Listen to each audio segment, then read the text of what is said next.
เพณีแต่ละเผ่าสืบแต่เขาต้นตระกูลเดิมมาเอกลักษณ์แต่งกายงามตาสาวหลวงน้ำทาลานเจ้ามองหลวงไปเที่ยวเมืองสิงห์กินข้าวซอยอาหารพื้นบ้านสาวเมืองสิงห์ดูมันขยันตำหูเข็นฝ่ายลงพวงพบน้องบุญนาถเจียงตึงไอโตตะลึงยืนทรงงงง่วง12 เพ็งพระจันทร์เต็มดวงตาสองหน้านวลแวววับแสงตามาเห็นน้องสาวเมืองรองจนอายห้องโอเก็บเกี่ยวสาลีหมากหมู่บัดวงทรงโตคือสาวเผ่าอาคาเสียงโกบห้วยคุ้มสุมสร้างขัวมิตรภาพลาวเมียนมาน้ำลองตกตาต้นพาเป็นเกลือนไฟฟ้าสว่างสวัยโอ้เวียงภูคาเมืองเดิมดาภูคาหญ้าไตไม่แล้วติดใจสาวภูคาใหม่ดูมันงามลาย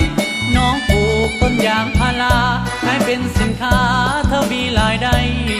โบธานีกดคนส่งขายพอมาอยู่ไกลเป็นเคยเวียงภูคายามเมืองวิลสนนาแล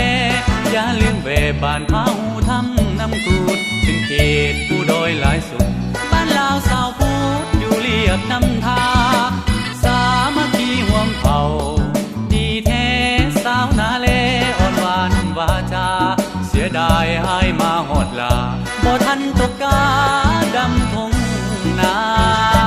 แล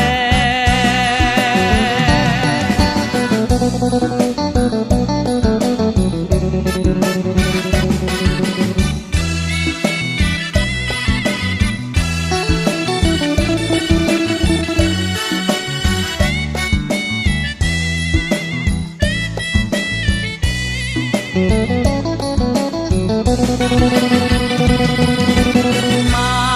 เห็นน้องสาวเมืองรองจนอายห้องโอ